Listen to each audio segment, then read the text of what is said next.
the silent wave method. Um, this is a language teaching approach developed in 1963 by Galeb Gatego, who was a psychologist, educator, and mathematician from Egypt. He made the use of the extensive silence as a teaching method. In this method, we can clearly see a phrase that was said by Robert Martin. He said that the responsibility of learning belongs just to the student, regardless the age. What that means is that the professor is just there to guide us, and we have to to be able to express ourselves and to learn by our own, right? We also can see that clear when Gatego said that in this method the teacher has to be as silent as possible, but the student have to be encouraged and talk as much as they can. They have to develop their own, or to learn with their own criteria.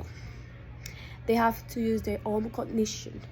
They have to be creative, right? I would implement that method with intermediate to advanced student, because they have to hide a brief knowledge about it, like a background history.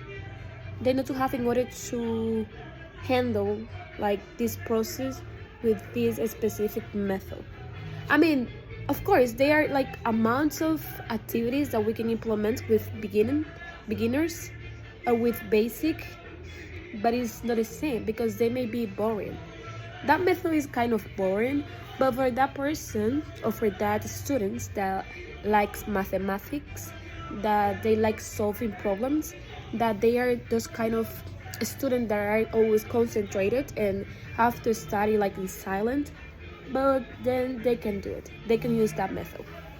Also, one of the disadvantages that I would like to highlight is that the student use a direct language.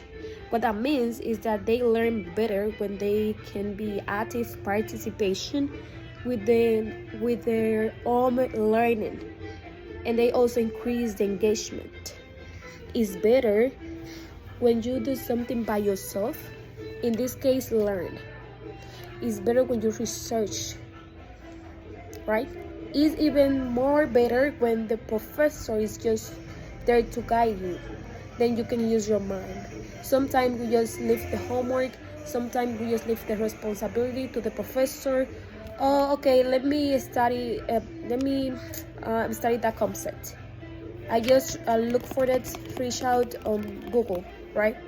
Then I just start writing down whichever appears there. I didn't even look for a second opinion, for an encyclopedia, for a dictionary. I just took that piece of literature that is there.